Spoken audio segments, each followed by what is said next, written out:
वहाँ पर पुलिस किस तरह से यहाँ निमट सकती है। लेकिन पुलिस चीफ ये कह रहे हैं कि ये पोलिंग स्टेशन पर नहीं बल्कि एक इलेक्शन कैंप पर वाक़या हुआ।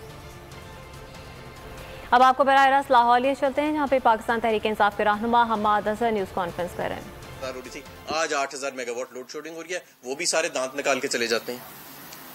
मुल्क आपका दिवालिया होने के करीब आ गया। वो हम मुंह से अल्फाज नहीं बोल सकते अपनी मुहिब्बे वतनी में कि मईशत का क्या हाल हो चुका है, और हम पर्दा रखने के लिए ये कहते हैं कि श्रीलंका वाला हाल ना हो जाए। और ये एक तिनका तिनका करके हमने रिजर्व जोड़े थे, $22 अरब तक हम रिजर्व लेके गए।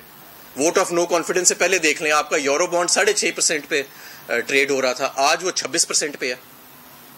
तो ये कोई सियासी मैं बयानबाजी नहीं कर रहा, ये इस मईशत को आप इस नहज तक ले आए हैं। पहले 45 दिन तो आपने फैसला साजी कोई नहीं की कि आपने रहना भी है यहाँ पे कि नहीं रहना। मुझे तो पता है, मैं जानता हूं कि आपने तो फैसला ही नहीं किया था कि आपने रहना है कि नहीं रहना। IMF तो बड़ी दूर की बात है, आधा मुआशी बहरान तो उन 45 दिनों में खड़ा हुआ है, और अब भी आपका कोई दूर दूर तक आपके पास कोई प्लान मौजूद नहीं है। जहां पे प्रॉब्लम आती है कीमत बढ़ा देते हैं, जहां पे प्रॉब्लम आती है लोड शेडिंग शुरू कर देते हैं।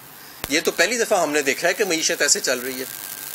और हम अगर निकलते हैं पुरअमन एहतजाज करने तो राना सनाउल्लाह हम पे दहशतगर्दी के पर्चे कर देता है। हम निकलते हैं पुरअमन एहतजाज करने तो हम पे शेलिंग शुरू हो जाती है, हमारे बच्चों पे, हमारे घर वालों पे छापे डलने शुरू हो जाते हैं, हमारी बच्चियां जो हैं वो उनके पर्दे को पामाल किया जाता है। तो ये कौन सी हुकूमत आई है, और ये कौन लोग थे जो कहते थे ये तजर्बाकार है। आज उन्हें शर्म आनी चाहिए। सबसे पहले तो उनको कटहरे में खड़ा करें जो इनको तजर्बाकार कहते थे। इतना बड़ा मुल्क के साथ सानिया पेश आ गया पिछले 2 माह के अंदर, मईशत आपकी डूब गई, और ये आते हैं और IMF का हमें राग सुना के चले जाते हैं, पुरानी हुकूमत ये, पुरानी हुकूमत वो, और हम ये वो। कोई कहता है जी वो चाय की प्याली आदि कर दो, कोई कहता है कि मैं कपड़े बेच दूंगा अपने। ये इस तरह तो मुल्क नहीं चलते, इस तरह की शोबाजियों से।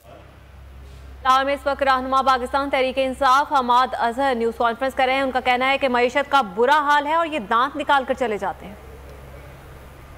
हमारे नुमाइंदे कामरान मिन्हास इस वक्त MQM के रहनुमा के साथ मौजूद हैं, आइए उनकी गुफ्तगू देखते हैं। बाई इलेक्शंस में जमानत जब्त,